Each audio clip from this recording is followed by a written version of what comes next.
Welcome, ladies and gentlemen. Thanks for tuning into the PSVG podcast, the official podcast of PlaySandVideoGames.com. It is November 10th, 2016. We're recording on a Thursday night. I am your host, Donnie Reese, and you're listening to the only podcast that tried to vote for Shigeru Miyamoto as president. I'm joined by Justin. How are you? Is this thing on? It is. Yes, okay. Hi, how's it going? It's going pretty good. How you doing? You doing well? Absolutely. I mean, it's always a good time to be gaming, right? Absolutely. And we're also joined by another fellow Nubian, Devin. Devin, how is the West Coast? The West Coast is on and popping as always.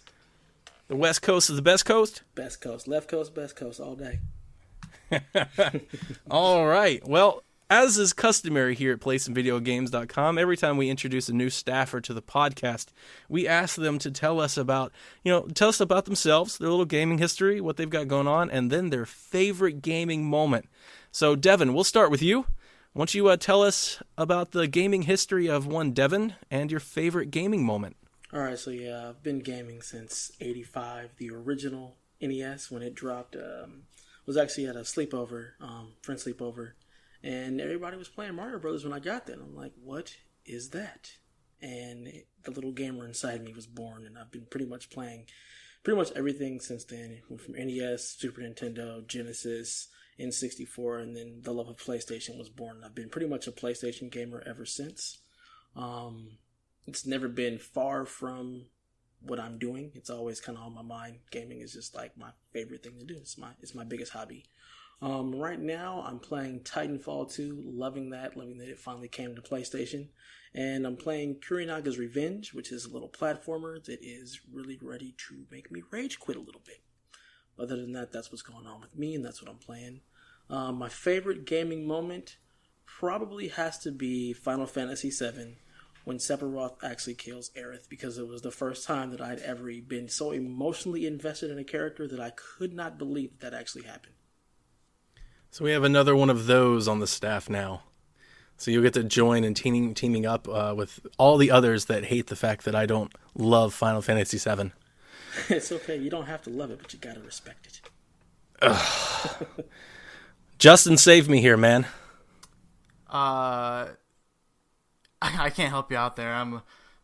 Devin actually stole my favorite moment. So, I can join the ranks of Final Fantasy VII fans. So it's just me. I'm just the other one. That's okay. I'm used to being out there on the island. So Tell us a little bit about you, Justin.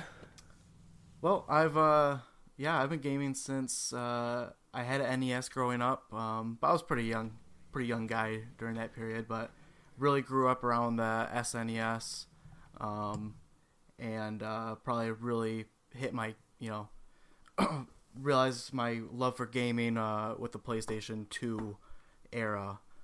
That was my system. I was on that thing all day, so been playing games for a long time.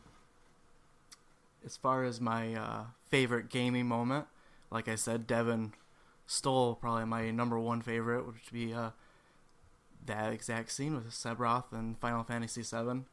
I am a big Final Fantasy VII fan.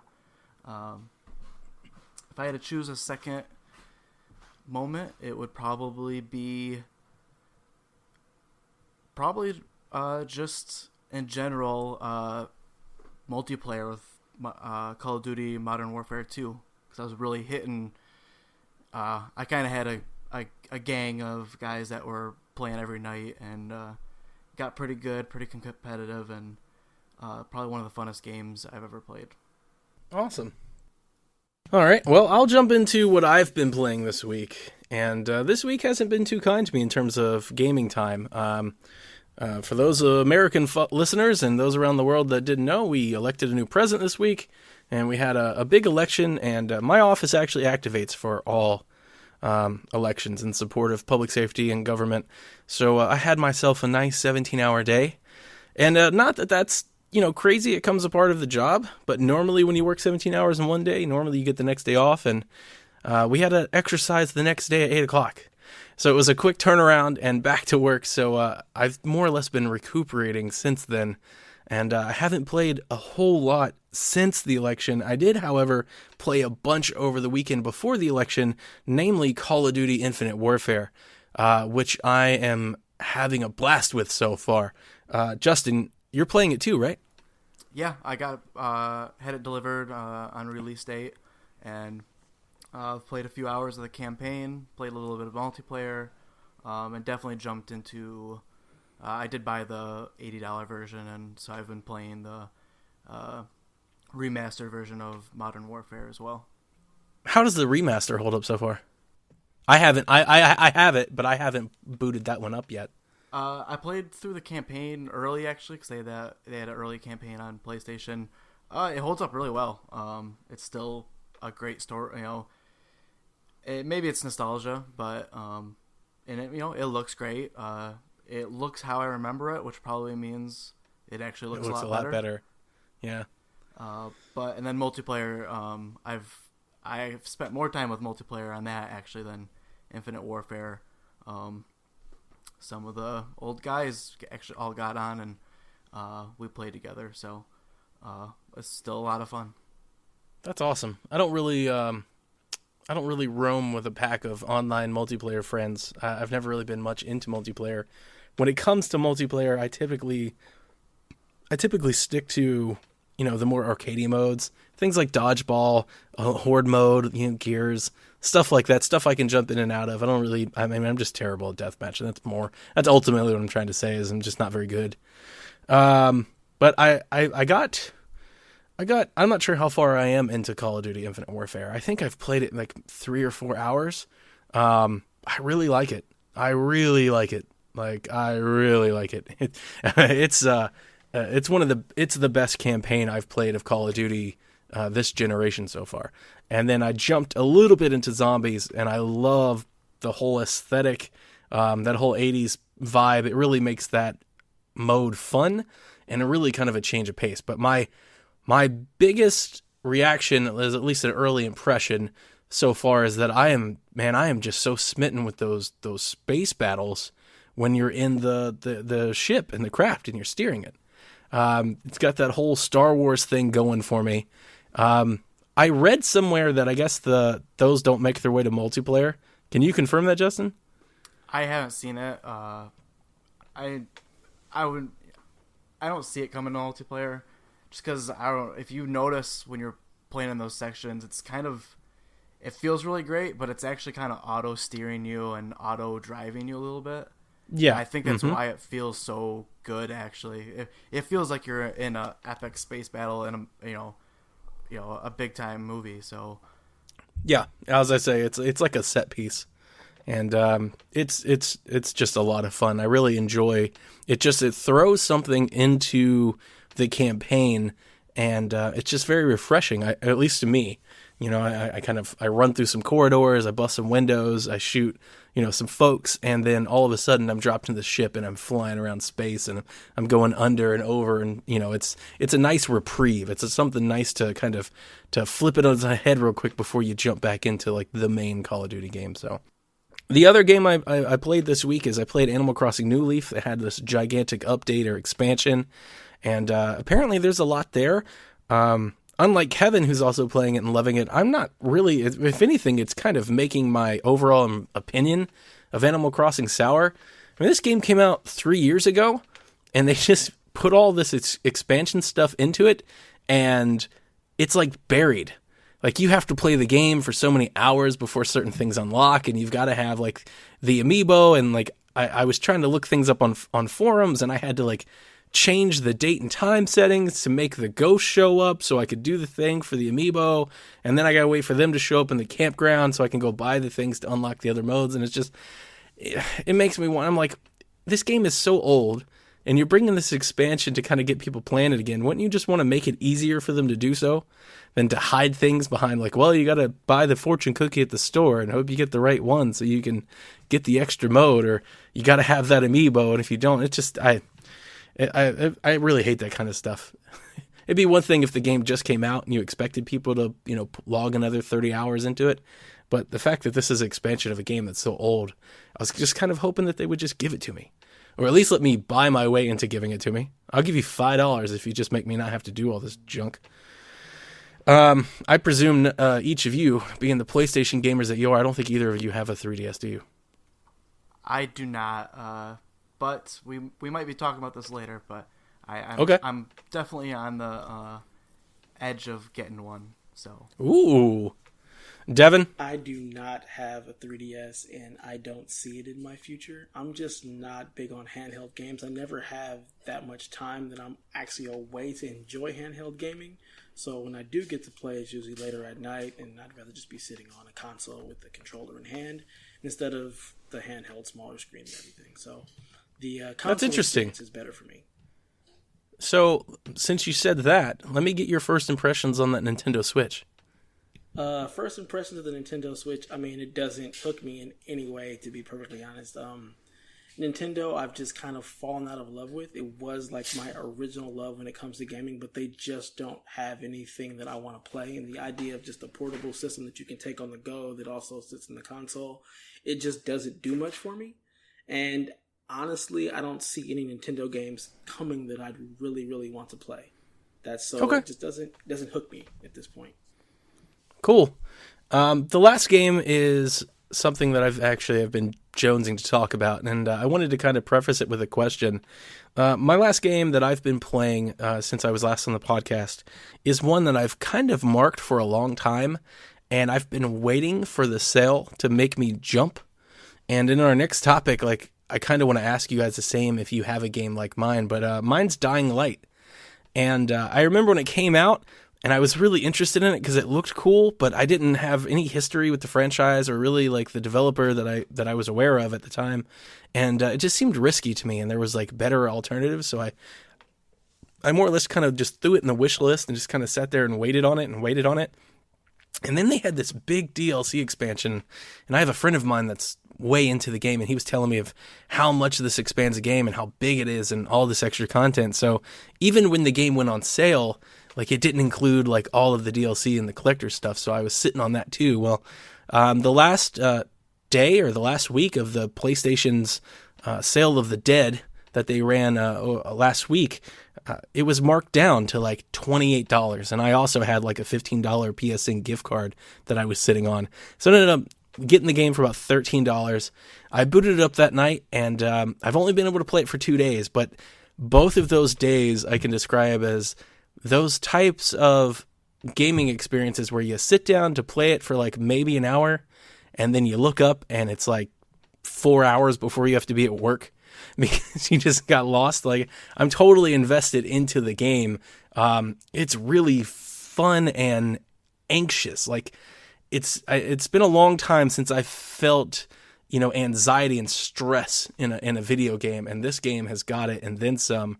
Especially if you're caught outside after dark, you really feel like you're on the edge of your seat, and I really enjoy it. As a fan of horror movies and video games that I've brought up on the podcast quite a bit, I mean, this video game is very much like you're being dropped into, the Walking Dead world, and you have to survive. And the climbing aspect and everything's first person, so you're running across rooftops and diving down to the street and climbing back up. It's a very realistic mechanic. You just can't jump off buildings like in Infamous or something, you'll die. And the controls, while they take a minute to get used to, they do provide I think a satisfying challenge that when you start to get good at it, you feel, like you've accomplished something, and it makes it more fun. So those are the games I've been playing this week. Justin, why don't you catch us up on what you've been doing? I've been playing Call of Duty like we talked about, played some Modern Warfare, and I've also been... I don't know why I did this, but I think there was a sale going on probably a couple months ago, and I saw Risk on sale for $2, the board game Risk, and I bought it, and I installed it, and then it just sat there on my front page for a while, and then the other night I was up late, and something drove me to boot that game up, and I probably played it for like 3 hours. And I've played it since then a few times. So, been playing that. Also, weirdly enough, playing Final Fantasy VI for the first time. I've actually never played that game, and I'm playing on my Vita now. I,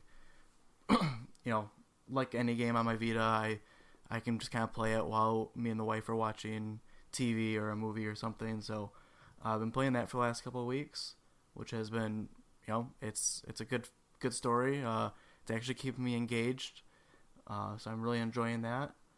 And the only other thing that I've played in probably the last week is I've been playing a lot of Lithium Inmate 39 for a review that just posted yesterday. So that would actually be my first review for the site. And check it out. It's first thing I've ever written and had published. So that's it for me. That's my gaming life in the last week or so. So how does Risk translate to consoles? Because I, like you, have fond memories of playing the board game, and there was a PSN sale like a year ago or something where I picked it up for a couple $, and I installed it, and I'm pretty sure I don't think I've ever actually tried to play it yet. Oh, it's awesome. I mean, it is the rules of Risk. There's a few modifiers in there that you can kind of play around with that add different options. But as I remember it, you go through and pick the country you want. After all the countries are picked, you allocate your armies, and then you play a game of Risk. I was playing against the computer. I played a few games like that. I haven't jumped online, even though that is an option. But yeah, I think it's a classic board game for a reason, because it's fun, and it plays really well on a video game system, actually. So I'll probably go back to it for sure. But I would definitely, if you've already got it, definitely jump in and sit down with it. You can probably finish the game in an hour and probably about an hour. But there's also options for like a fast play and stuff like that. So. Oh, that's nice. And it controls well with the controller. Like my immediate thought, I think, when I saw screenshots of how it played was like that Civ game that came out on PlayStation 3 and Xbox. And I love Civilization on PC. It's a really addictive game, and I just hated trying to play it with a controller on the console ports. So I'm assuming judging by how much you think about it, I assume you have no problems with the controls. Yeah, no, not at all. It gives you the whole map on your screen. The screen never really changes, which is nice. Like you always see the whole map, and analog controls with a few different button options, and it plays really well. I do have one complaint, because it is a Hasbro Game Night branded game. You'll get your trophy popping in whenever you earn a trophy for the PlayStation Network, but you also I've probably earned like 100 rewards for Hasbro, and it like grays out your entire screen and shows you like an emblem that's only for the Hasbro Game Night games, and you can't see past it, and there's like no way to skip through it. Just a weird little quirk. I'm sure it's just Hasbro owns that and is trying to advertise as much as possible, or maybe get people engaged more. I'm not sure, but everything else is great. Just a little weird quirk. Cool. All right, well, ladies and gentlemen, that's what we've been doing this week. So now it is time for us to jump into our messages. Message for you, sir. If you've got questions for the podcast, you can email us at podcast@playsomvideogames.com, just like Drew did. Drew asks, what superhero are you missing in video games right now? He says that he really misses having a good X-Men video game, and his favorite was X-Men vs. Street Fighter back in the day. So, Devin, X-Men versus Street Fighter, huh? That's an interesting pick. I definitely love the Marvel versus Capcom fighting game series. I do miss a really, really good, just like X-Men game, just to actually have like a full roster of characters.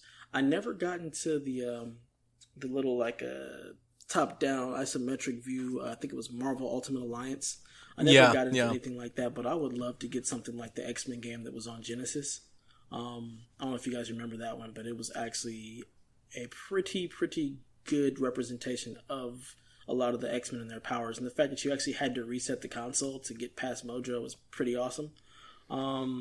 As far as characters that I am missing, I would have to say Iceman. He's always been one of my favorite characters because he's kind of like a loose cannon. Kind of just goes off and does his own thing. So I'd like to see a pretty good Iceman game. He's actually one of the more powerful mutants as well. So that would be actually pretty cool. And you don't really see a whole lot of Iceman. So sure, why not? Let me get some Bobby Drake in there. That's interesting. I kind of feel like I take maybe a different approach. Not that I don't love the X-Men and having all the characters at my disposal, especially if it's a fighting game, because that's a must-have. But I was actually going to say Silver Surfer. And one of the things that I was thinking about when I was thinking about the question was I kind of wish that there were more Arkham Knight styled games where, you know, you took a superhero and you kind of gave him his own space and really fleshed it out. And you can do that with Batman because he's so popular, and I understand it'd be hard to have like just a Wolverine game or just a Sabretooth game. And if you kind of compile all the X-Men together, you know, you can maybe get a little more love out of them. But you know, I do kind of wish, like, you know, the movie series are doing right now and the different universes, how they're just kind of giving everybody their time. It'd be neat if we could do that. I mean, I think the reception was pretty good, like on the Deadpool video game that came out, like with the movie. I'd like to see more of that stuff. The video game that I've always kind of had in mind, even though I can't say that I'm like the world's biggest Silver Surfer fan, but just knowing that, you know, his gimmick, that gimmick would translate to video games so well. You know, you think about like Infamous or Tony Hawk or any game that lets you just kind of like float over a city or like grind and stuff like that. And you think of a Silver Surfer and you put him in that same mechanic, and now you've got yourself a video game character with a mechanic that makes sense in a video game, something that's fun to do. And then, you know, from there you just build around the story and stuff. Very similar to, I think, what Sony's trying to do with the Spider-Man game that's coming. So that was going to be my answer. Justin? Yeah, I don't know. I haven't played an X-Men game in ages, and I'm not a big fighting game fan. So I've missed a lot of those. It seems like a majority of, you know, if you see X-Men in a video game, it's going to be the Capcom versus X-Men or some of the other fighting games. I remember there's a few like X-Men Legends games that came out, I think last generation, but I never got around to playing those. But I do remember, there's some good SNES X-Men titles that I played the snot out of when I was a kid. So I would like to see like a 2D side-scrolling beat 'em up. I mean, why just not? A new one? Yeah, just give it a new one. You know, Sure. They're having good 2D side-scrolling games coming from indie developers and stuff in the last, you know, couple of years. So Castle Crashers. Yeah, exactly. I would like to see someone take on X-Men, and I think, you know, as long as they gotta nail that comic book look, and because I have seen some art for like random X-Men games here and there, and it's just not the classic like look or colors. You know, they got weird uniforms on or something.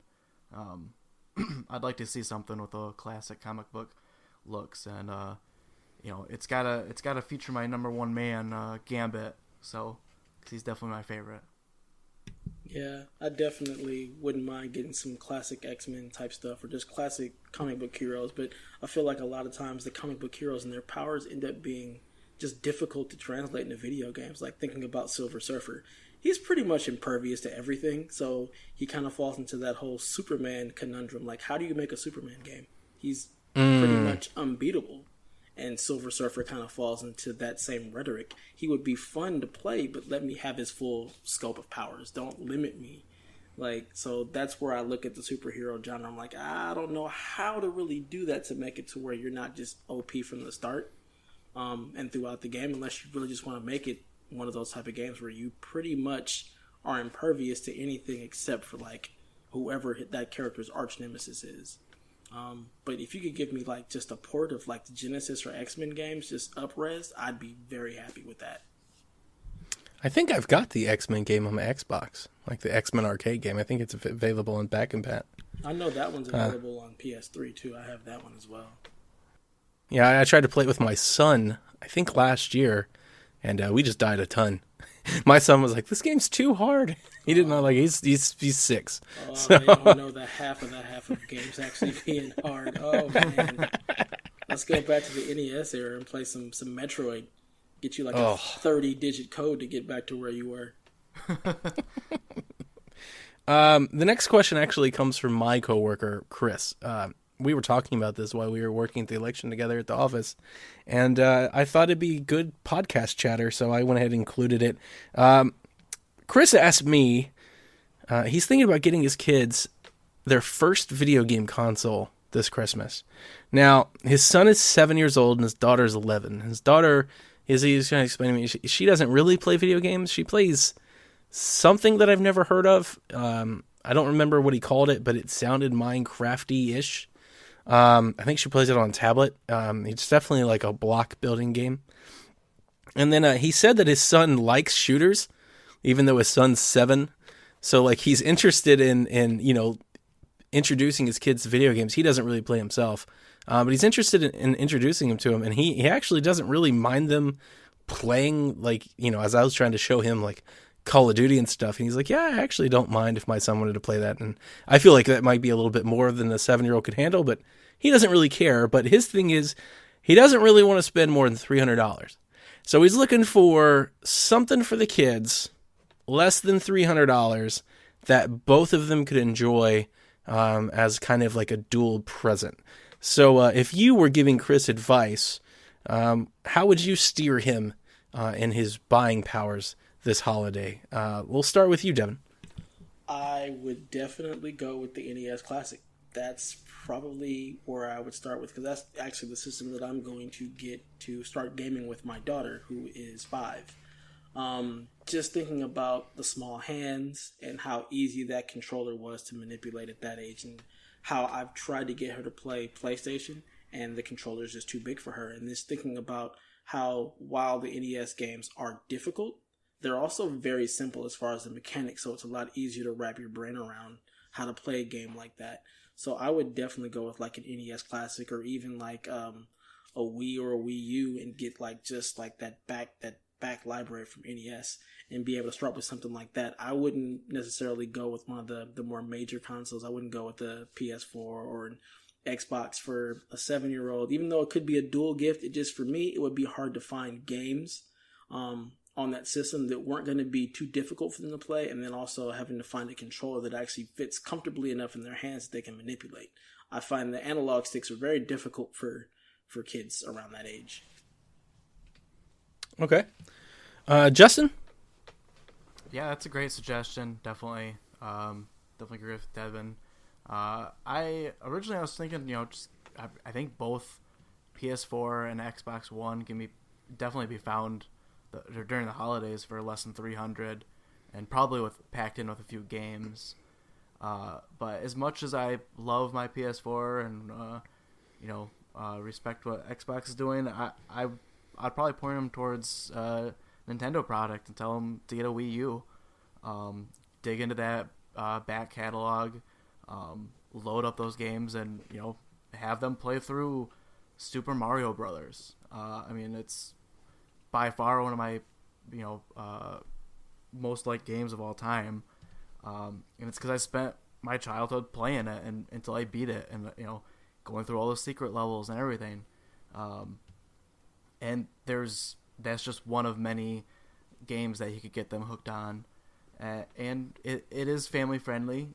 Even if he's not worried about that kind of stuff, if you're playing with a Nintendo system, you're just not gonna have to worry about the random, really crazy stuff out there. Because if you go on the PlayStation Network, or I'm sure the Xbox store has the same thing, there are some weird titles that you could kind of scroll past, and much worse than a Call of Duty or anything. So I think a Nintendo system would be a safe bet.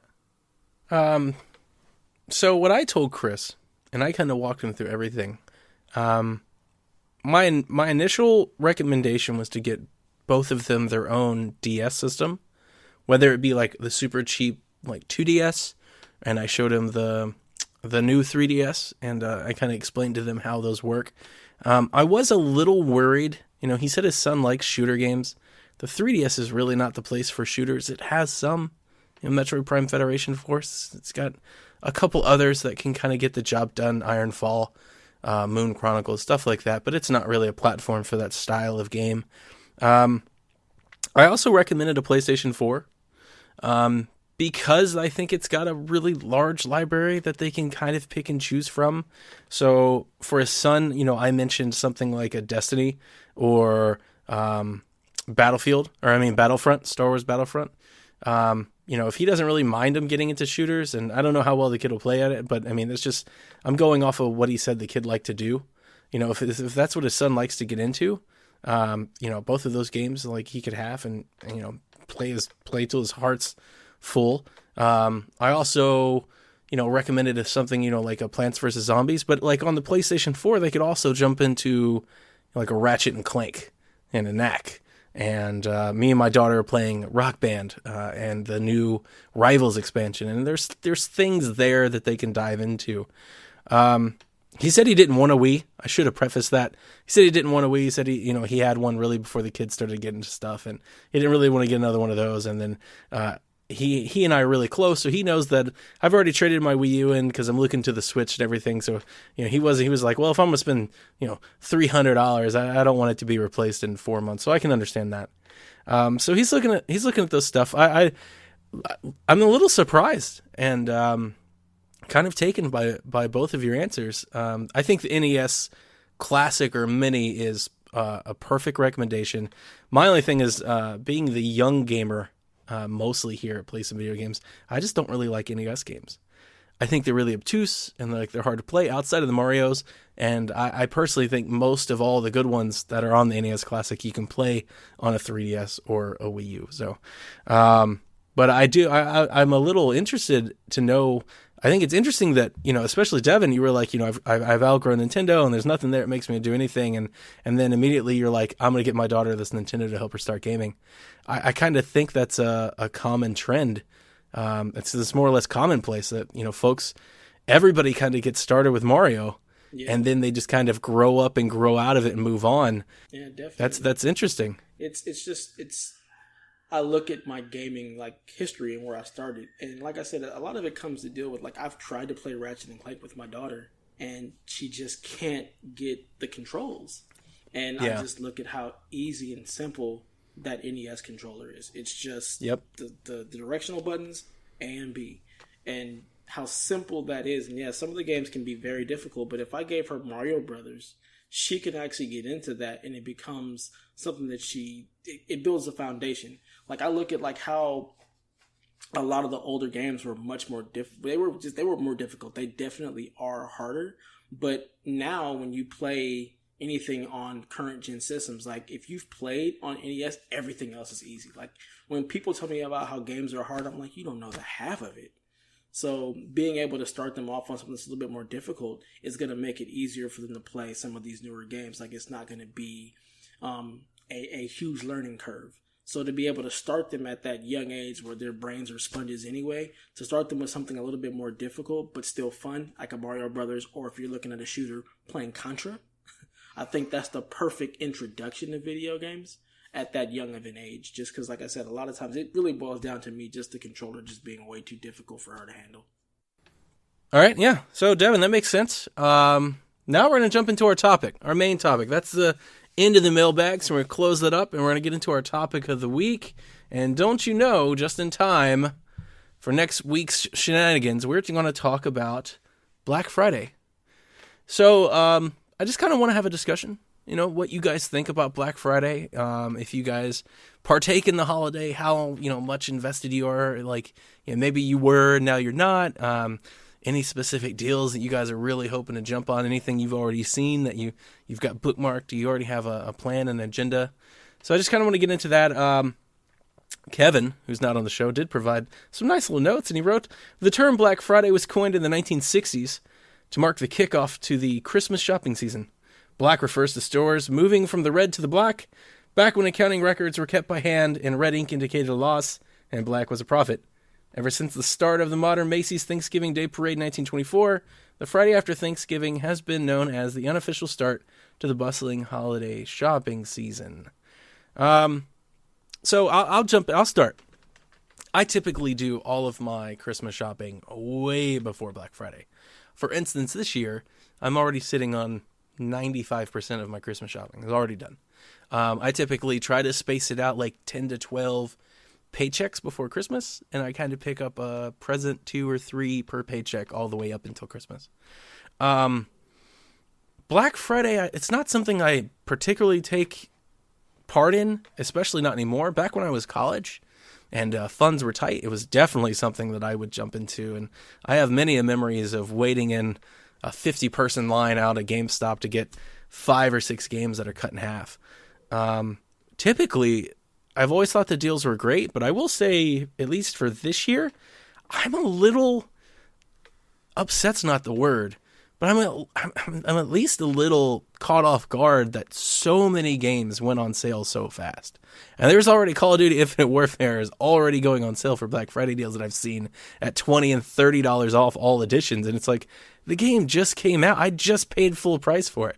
I don't like that, definitely. I do feel not upset because I love the game and I'm playing it and it doesn't bother me, but I will think about that next year when the Call of Duty goes. I'm like, well, if it's not something I've got to have, maybe I wait 3 weeks and get it for half price, because it wasn't that long ago that the game released.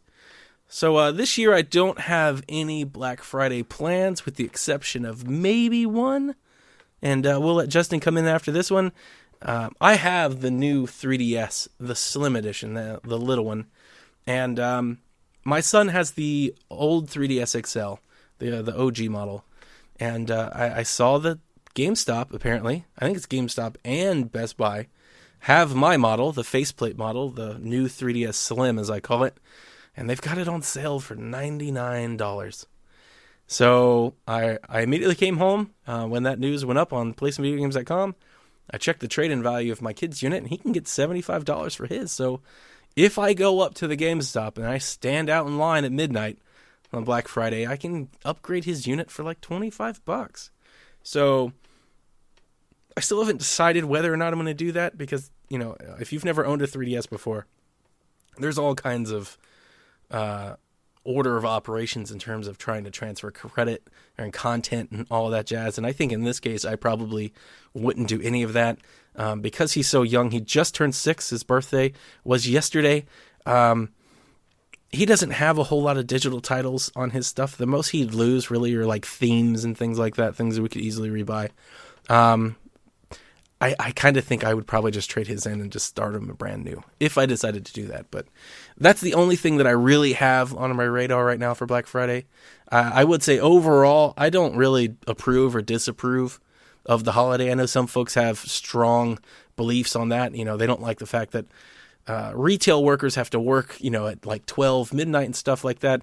Coming from a field where I have to work crazy hours, like I just kind of, if you don't want it, then you don't have to work there. Like nobody's forcing you to work at Best Buy or GameStop. And some of my favorite memories, I'm very close with a store, a GameStop store at my old house in the south side of town, about an hour from where I live now. And some of my favorite memories were hanging out with them on Black Friday. And there was times where I'd actually like kind of help out, and I'd help people find games and pick stuff up. And I wouldn't even be buying anything. I'd just be hanging out, just going up there, hanging out, shooting stuff.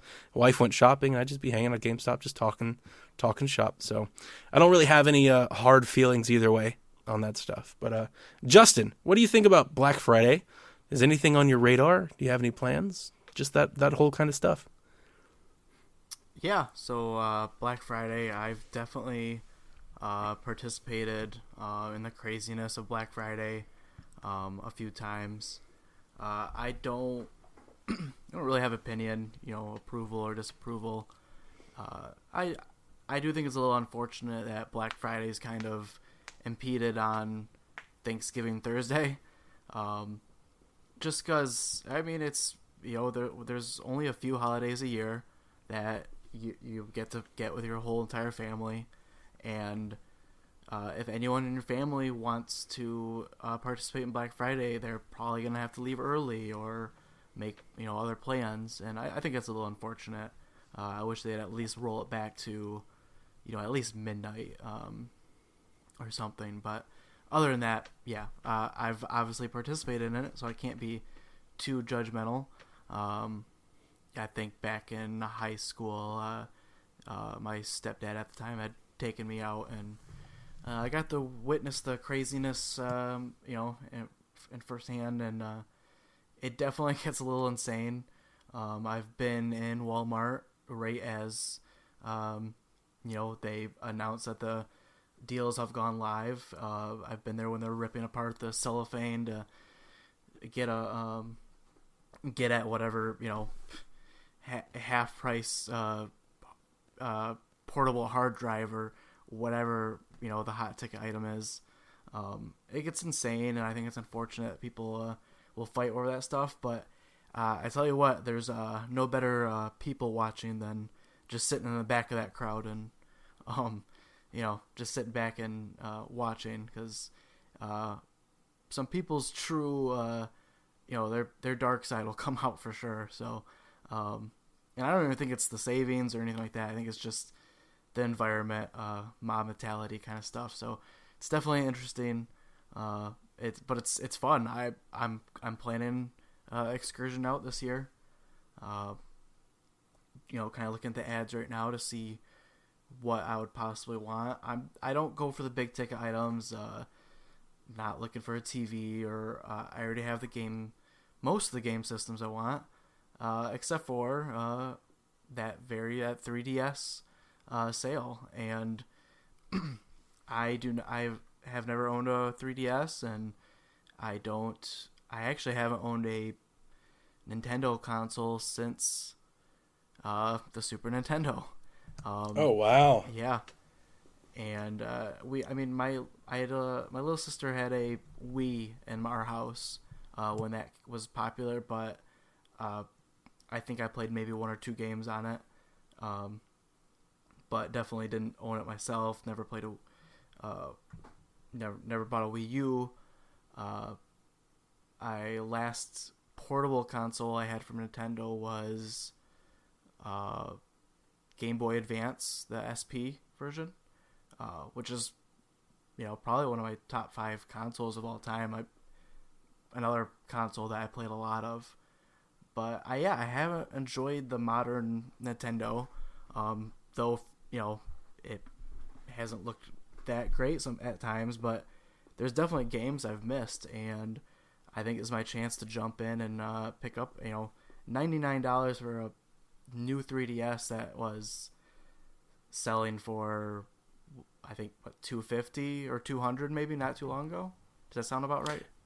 Yeah, it was $199 when it launched, and then most recently, maybe 4 or 5 months ago, Target got an exclusive here in America. I think Target, and maybe Walmart too, where you can get the same model with Mario for $149, and that was kind of like the lowest it's been in a long time. And then this one just kind of cuts it all the way down. I think it's interesting that you haven't really. You said you haven't been lured into purchasing a Nintendo console in quite some time. So I want to ask, what's got you looking at this one beyond just the price savings? Like, what's got you thinking about it? Well, I actually listened to you and Jason and talk about the backlog the catalog of games that are available, and the vast library. Don't let Colin Moriarty persuade you. Yeah. The vast library over on 3DS. It is vast. Vast. Yes. It is. It's a vast library. I mean, there's Mario games. There's there's some cool titles on there. Super Smash Brothers. I mean, that's pretty crazy. So good. That's on a.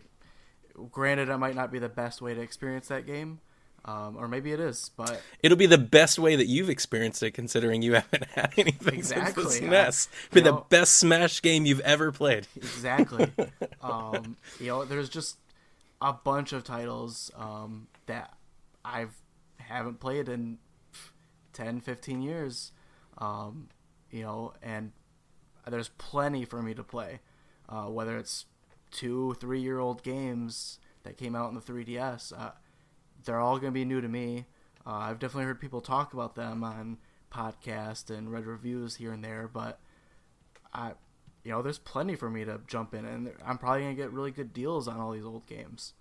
Yeah, absolutely. And and just so you know, even though the Switch is coming, and I think everybody knows it'll eventually replace it's already replacing the Wii U, but it'll eventually replace the 3DS. But you'll still get another year of solid support. I don't think you'll see a whole lot of first-party exclusives to 3DS. You'll see some, and then I think a lot of them will start to transition to 3DS and Switch. But I still think you'll see that B-tier second-party support in droves on 3DS just because it sells so well. The install base and the games just they still sell very well. So that market will still be there, even though it's, I would think if you're expecting anything more than a year, I don't think is the right expectation. But you're right. If you haven't played anything, you've got a backlog and a half to jump into. There's quite a bit there to keep you busy for a long time. And jumping in for $100 is just, if you're asking me, and somebody was, if they were even slightly interested, $100 is a no-brainer. Yeah, that's I'm as soon as I saw that price point or that article get announced, I was surprised, and I was like, you know what, I've been kind of thinking about getting one, but the price just never. I don't know, $149 didn't quite. I was like, I don't know, but yeah, you're getting it at $99. It looks, faceplates. yeah. That's actually all I really. That's all I care about. Yes, if you're being serious, I have 8 sets of faceplates. All right. Well, that's serious. Everyone's got their addictions. Yeah, I wouldn't even call it psychotic behavior. That's what I'd call it. That's a better term.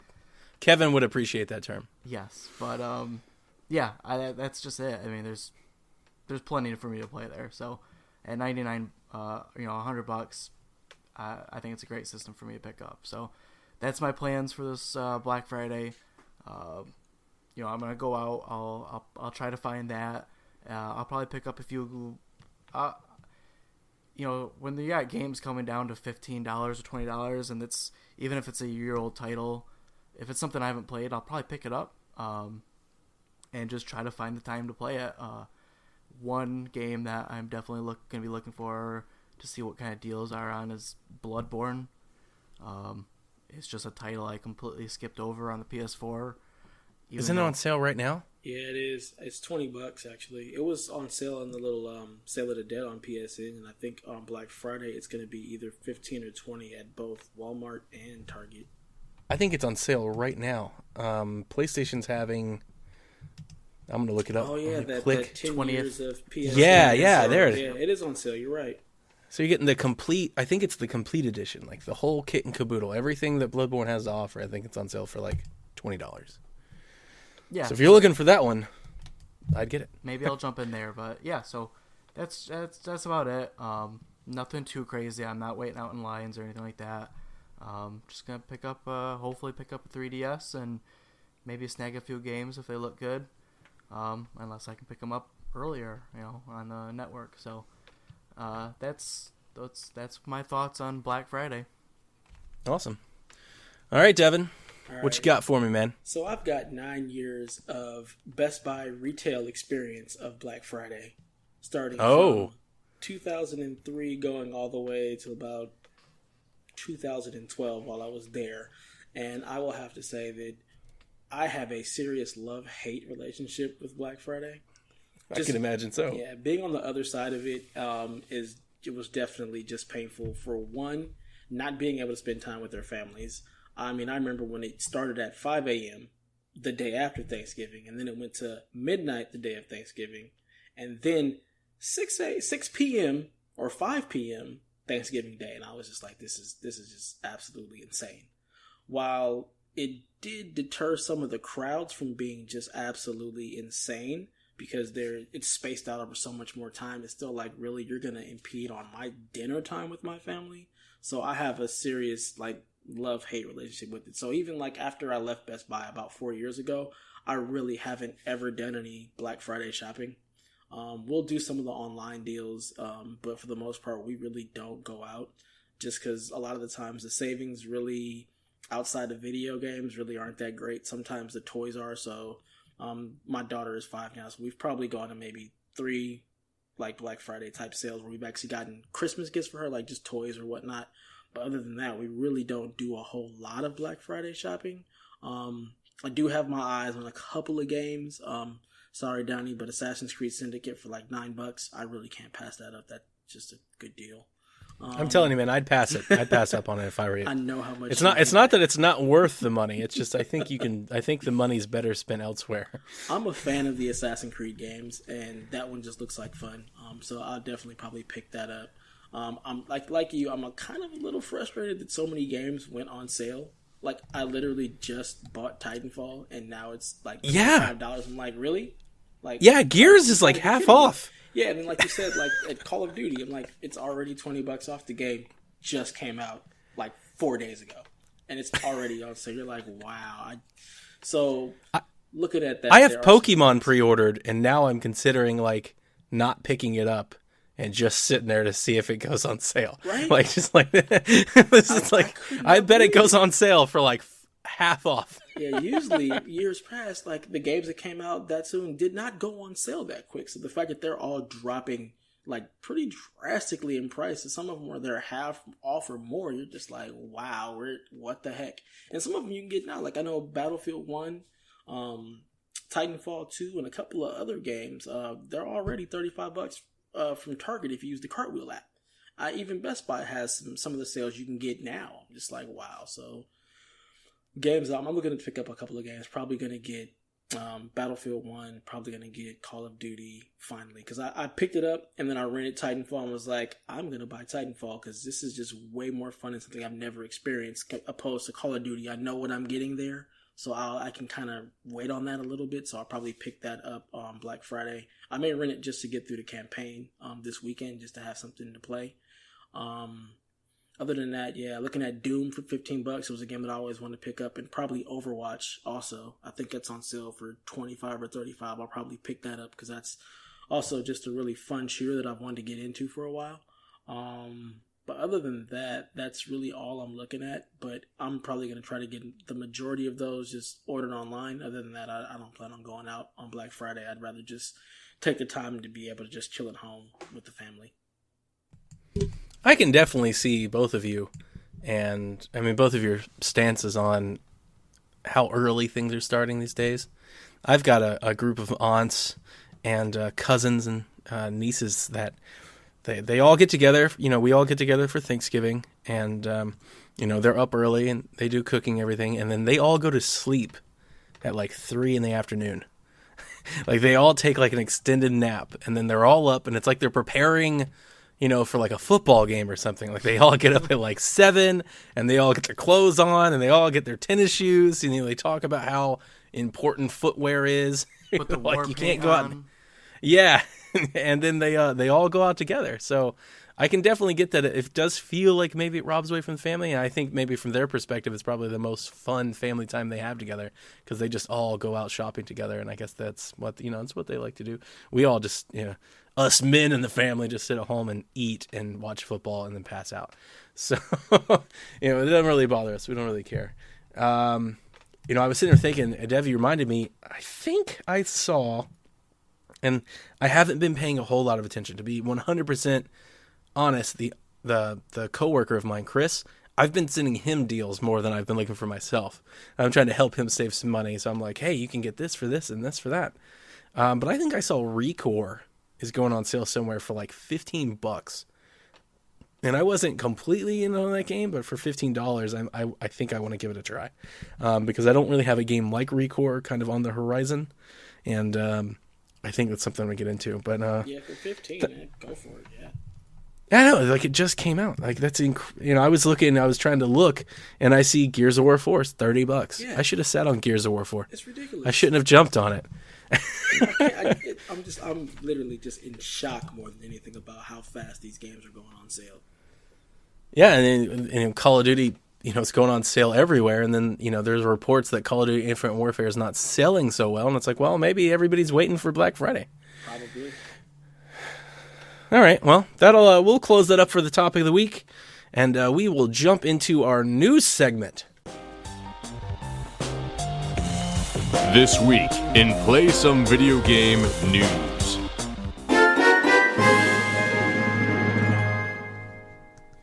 All right, so I'm going to kick us off, and I'm going to announce that the Xbox One's backwards compatibility apparently is a huge hit. In a blog post from Major Nelson, he said that Xbox One players have played 210 million hours of backwards compatible 360 games.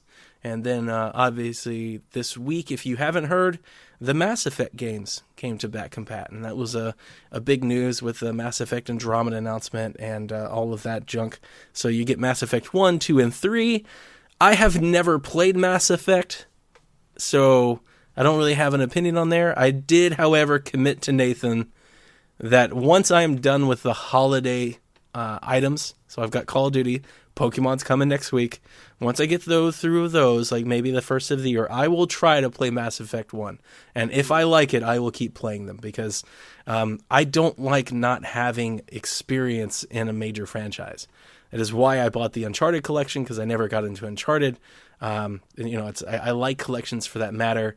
So if there's something that I've just missed, I like at least having an opinion on them. So I will give them a try for Nathan. I feel you on that one. I'm definitely tempted to jump into those. I actually have Mass Effect 2 that I played probably about 15, 20 hours of, but it's just such a long game. It's hard to commit that much time for me. I have Mass You're Effect making it 3 worse. still wrapped in the cellophane for PS3. Like, still wrapped. And I was always It's going to be a looking, collector's item. Yeah, I was always looking for Mass Effect 1 to go on sale in the PSN store. So I may look into that and pick it up to actually play it, because Andromeda looks awesome. But I like it like you. I really want to play the series because I hear nothing but good things about it. And I did enjoy my time in Mass Effect 2. But for me, like, if I'm playing a game and I'm really into it, and then I take a break for like, a couple days to a week, and then try to go back, I'm like, what am I doing again? And it's just really hard to get back into that groove. Sure. Let's just keep going, Dev. You got any news for us? So keeping on with the Xbox, for the fourth month in a row, Xbox has outsold everything. So it's outsold the PlayStation 4, the Wii U, of course, but it has. It's incredible really it's incredible how first party exclusives tend to do that for hardware. Yeah. Yeah. That's the only. I'm sorry to upset the great Sony world. That's the only jab that I'll have here. They definitely do have actual exclusives this holiday, this fall. And it's definitely spurred the sales, and I think also just the Xbox One S and the fact that it is a faster system. It actually does have the 4K Blu-ray player in it, which I don't understand why the Pro does not. But it's definitely, really pushed sales, and they're actually starting to really, pick up some good steam. And I think with the holiday and all the sales and all the games, it's just going to keep picking up steam. And probably, unless the PS Pro really, really drives sales, which it seems to be doing a really good job, I do see Xbox One probably winning out November and December. Do you have a VR unit, Devin? I do not, but I'm looking to get one of those. I'm in a toss-up between, do I want the VR unit or do I want the PS4 Pro? I'm kind of leaning towards the Pro just because I like what they're doing with the PS4 Pro, as far as like a lot of the games having the higher frame rate to make it just look crystal clean on a 1080 screen, and also having the option to actually have the 4K gameplay on some of the games that are coming with that. So it's a toss-up between that and do I want that or do I want VR? I'm not 100% sold on VR. I mean, it looks fun, but it's more of just like some experiences here and there, opposed to like a killer app that like you have to play this. So I'm still waiting to see where VR goes. If it's going to be just like, you know, a trend, or is it actually going to pick up steam and really become like the next gaming thing? So I'm kind of on the fence with the VR. I'm really leaning way more towards the PS4 Pro, especially since I have a 4K TV. So I think it's interesting how little we've heard about PlayStation VR since, you know, maybe 10 days after it launched. right. And I know that's normal. You know, every time something launches, you're going to hear about it and then you're going to move on to other things. But you would think for something that was, I mean, I don't want to call it revolutionary because it's not revolutionary, but for something that was supposed to be so, you know, next gen, I just kind of expected to hear more about it, even if a little bit, just ongoing. And for me, it's just, I haven't heard anything. And I actively monitor like our Twitter account, and we follow, you know, several hundred very hardcore gamers and stuff like that, and I just haven't seen it at all. And I don't think it's anything against the hardware. I actually think it's just that they launched the hardware in the middle of a big gaming season and people are playing other games. They're just not playing VR right now. That'd be my best take on it. But I'm interested in the fact that I don't think I have seen Sony say anything about PlayStation VR sales. Yeah, I was just going to say, I haven't seen anything about any sales figures at all, so I don't know how it did. I mean, we're assuming that it sold well because, like, all the launch stuff was sold out, but, like, the very next day or the day after, you could go into a store and you could see them on the shelf floor, so. Yeah.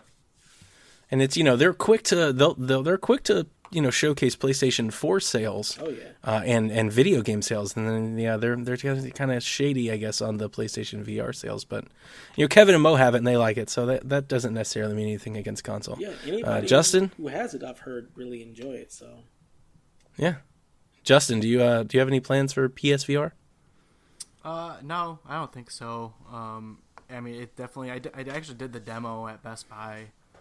When I did too. Yeah. What did you play? The lady talked me into playing the shark, like, Ooh. attack. Yeah. Which I actually was kind of bummed that she had, because you don't actually play anything. It's an experience. So I never got a chance to like sit there, you know, with a controller and play like a, you know, Eve Valkyrie or something, because that was probably what I was more interested in. But she talked. That's me what I into played. that. And yeah, I mean, it was my first experience of VR.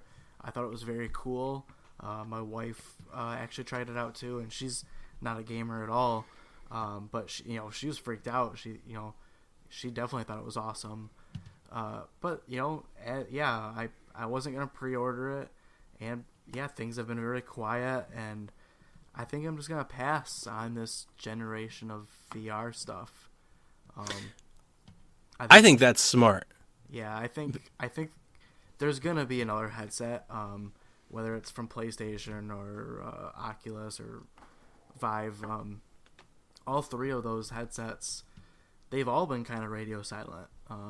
You might hear a story pop up here and there, but they came out. They were supposed to be revolutionary, and they're fun and good toys. But I think there's gonna be a second generation of headsets that's probably gonna really hit the marks, and maybe that's when I'll be able to jump in. So, yeah. And I mean, we're already getting second and third generation of boxes, so I think that's safe.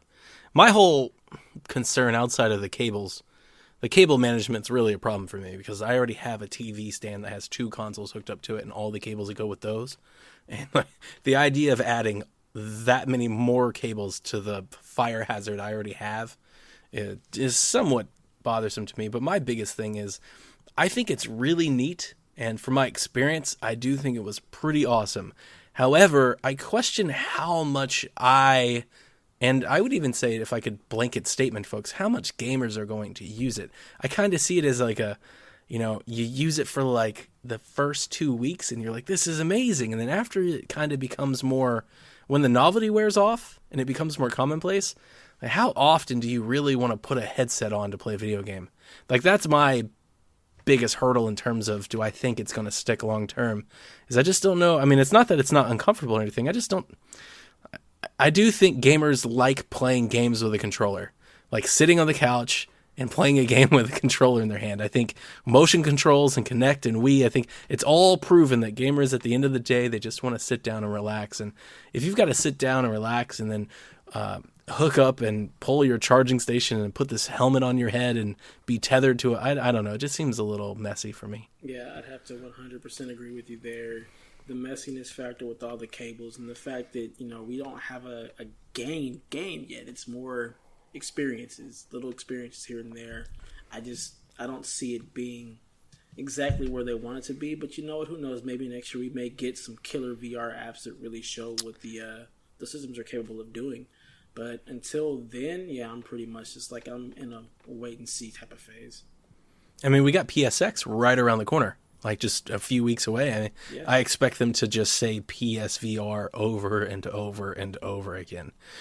That's kind of my big expectation I feel like half that entire show is going to be PS4 dedicated. I sure hope so. I'm going to it, so I'm looking to get lots of PSVR stuff to see exactly where they're going with it. I'm hoping that they actually announce some stuff there, some really cool games or anything as far as sales or anything wise for PSVR. Well, you heard it here first, folks. PlaySomeVideoGames.com will be on the ground and live reporting from the PlayStation Sony experience. Justin, you got any news? Yeah. Well, I actually got one that I'm sure you don't care. I was gonna say you'll be unhappy about it, but reports are coming out, or Nintendo's confirmed that Wii U production has ended. Oh yeah. So it was reported, and then it was denied, and then only confirmed a week ago. yeah. It was like, reported and like, no, that's not true. Then 1 week later, yeah, it's true. Sorry, yeah. Oh, Nintendo. Silly big E. They just do things weird, and it's it as much as that brings gamers to like pull on their hair, and I actually kind of enjoy it. I've always just kind of enjoyed Nintendo's quirkiness. It's just if they just acted like everybody else, I don't think we have room for three companies doing the same thing. Yeah, absolutely. And, the quirkiness from Nintendo is great. Yeah, I mean, these stories are just great. Polygon's like, the Wii U has ceased to manufacturing. They're like, no, we're not. And then they come out just like 6 days later, like, oh yeah, we're doing that. And it's just like they just they want to control their message and stuff. I mean, even when they denied it, like if anybody actually paid any attention, I don't think anybody was believing that. It's like, well then, if you haven't stopped making that thing, then you're stupid, because nobody's gonna buy it. Definitely now that you've got the Switch. I mean, the Wii U is one of my favorite consoles of all time, hands down. Even with its limited library, I had so much fun the years that I owned one. So many hours playing video games with my kids. I can only recommend it to anybody that was at least interested in it. But even then, once they announced the Switch, I was like, oh, well, especially because I think any Wii U game of merit is going to come to the Switch. So I was up and out quickly. So they're not going to be able to sell what they've got. I do think if the Switch doesn't take off and it doesn't get the Wii U support that I expect it to have, I think I'll probably get another Wii U just way down the road when I can get one like cheap. Like when that 3DS sale happens and I can pick up a Wii U for like $100, I might add another one to the library just for the long haul, because it's a good Nintendo box. The last news story I had, and it's really not a news story as much as a statement, but the city of Los Angeles said that esports should have a place in the 2024 Olympics. I don't really know anything more than that, but I think it's pretty awesome. Devin, do you have any more news on that, since it's more like your neck of the woods? This is the first that I've heard of that, but that is awesome. Yeah, it's like a statement. Wow. Apparently, the ratings are great, and it is an international sport of sorts. They've got teams and stuff that represent the entire globe. I can imagine it'd be like a low production. I can't. No, with my history in sports, I can't imagine that they would actually award a gold medal to somebody that played video games. Like I just don't see the Olympic Committee making that happen. I mean, it took like 80 years for golf to get re-included into the games. I don't think they're going to put video games in, but if they did, the amount of podcast war that would, what games do they play? How do you do that? How do you have a video game in the Olympics? Like, I can't even wrap my brain around. I would totally watch. I would watch a Splatoon tournament for Olympic gold. I would watch that like nobody's business. I would be so into that. Do you guys watch esports? Are you guys into that? I watch it occasionally. Like, I'll watch some of the Call of Duty stuff. I do watch a bit of Twitch. I really am looking forward to the Capcom Cup at PSX, actually. And this Overwatch League is really, really interesting. The fact that they're actually going to place teams in cities to play Overwatch. So that's just kind of crazy. But that's cool. With esports picking up the way it is, I don't see it being an Olympic sport anytime soon. But the steam that it's actually picking up, the fact that it's on ESPN, the fact that I believe it's on TBS and TNT from time to time, it's something. It's picking up a lot of steam, and I think that it has the potential to be just another sport. The actual esports competitors have to train just like athletes, so it'll be really interesting to see if that actually ever becomes something that's in the Olympics. I just got a quick thought, and we'll go to Justin for it first. Give me your 3 Olympic video games for the esport titles. You get to pick 3 games that get to consist of teams playing for gold, silver, and bronze medals in the Olympics. Justin, go. Jeez. That's a tough one to spring on me. So you gotta have a shooter. Okay. I haven't personally played a lot of Overwatch, but that seems to be the shooter that would make most sense. I don't think Call of Duty's, I don't think it's as interesting as Overwatch is to watch. Overwatch is definitely fun to kind of just watch, because there's a lot more going on. So I'll go with that.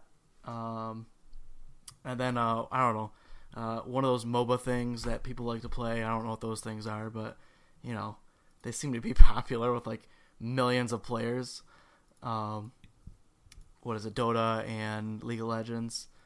So probably one of those. And just because they would cry if it wasn't included. And then, you know what? Let's go with Risk. I think a good competition of video game Risk would really just pop things off for the Olympics. That's what made people go to sleep, Justin. Oh, there's a good one. Yeah, there you go. All right, I'm going to chime in here, and my bias is going to show, but you're right. You need a shooter. It needs to be team-based and something that the dumb Americans and anybody else that don't play video games can pay attention to. And for that case, I'm going to go with Splatoon, because in Splatoon, there's constantly a map that's being painted. So you can, if nothing else, you can at least look at the map and be like, all right, I know who's winning. And it'd be really cool if they did, like country-specific colors. So if there was like a Japan, team versus the American team, and they had like their flags and colors, that'd be awesome. You need a fighter. I want to go with Street Fighter because it does the team stuff, but I feel like if you have an Olympic, if esports was an Olympic event and Smash wasn't included, I just feel like you're just missing out. Like Smash just has all of the characters that resonate beyond video games. Like anybody, I'm trying to think about this from like my mother-in-law who loves the Olympics. Like that's her stuff. She hates sports, die-hard Olympic fan. I could see her sitting down and watching Mario beat up Luigi way more than, Zangief fighting Chun-Li. I think she'd turn that off. And then I think you need a sports game, and the Olympics happen outside of football season, so what a better way to celebrate than by putting Madden back on TV in the Olympic Games. Dev. All right, so yeah, I'm definitely going to go with a shooter. So you'd have to say, I would have to go with Overwatch just because of how competitive the shooter is, but it's also kind of over the top, so it's a lot more entertaining than watching, let's say, Counter-Strike. Yeah. As far as a brawler, definitely I would go with Smash. Just because why not just create an Olympic version of Smash? It just seems right. It makes perfect sense. Sounds like it's just such a good idea. Yeah, that makes perfect good sense. And then for a third game, I'm going to go old school. We're going to break out the pads. We're going to play NES Track and Field. Ooh. I love the idea that on one screen you could have actual track and field, and then on the other TV screen at the bar you have people playing track and field. Absolutely.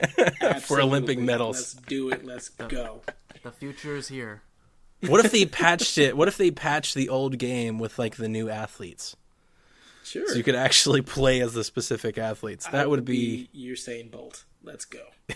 Yeah. All right, that's a good place to wrap up the show. I'm going to throw it to you guys.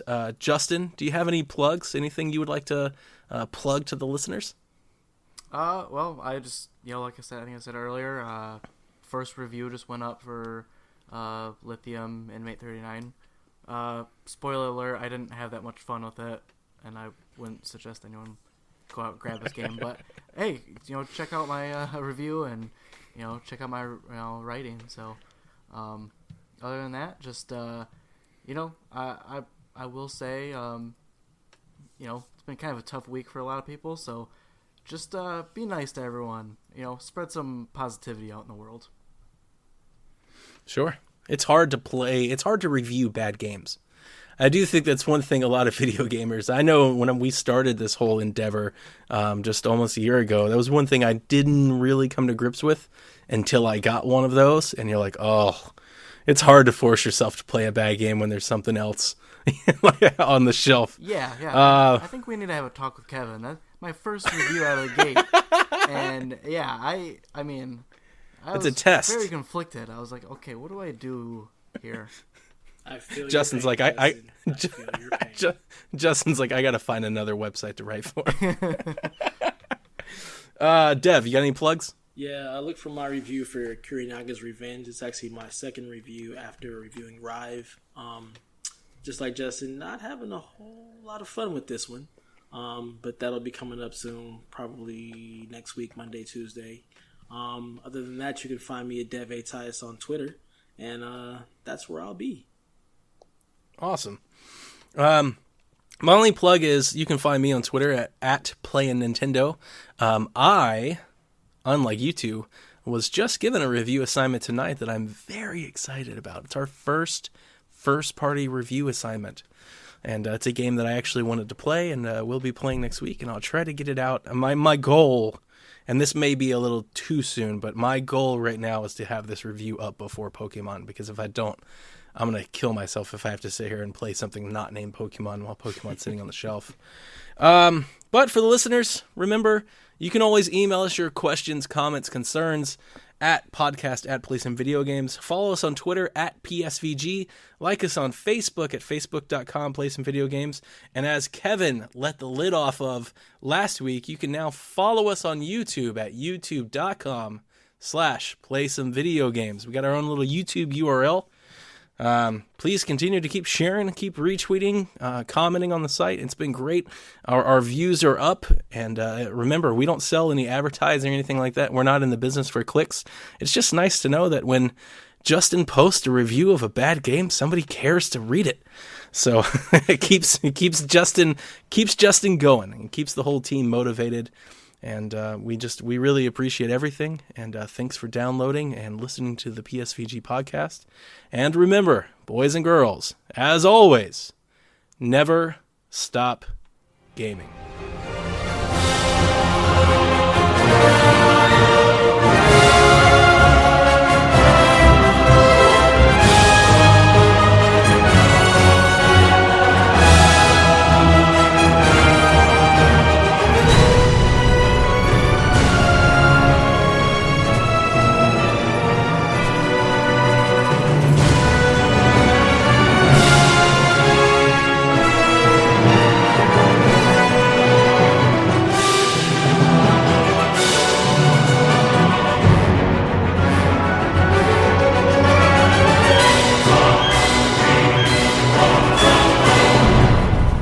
Thank you for listening to Play Some Video Games, the official podcast.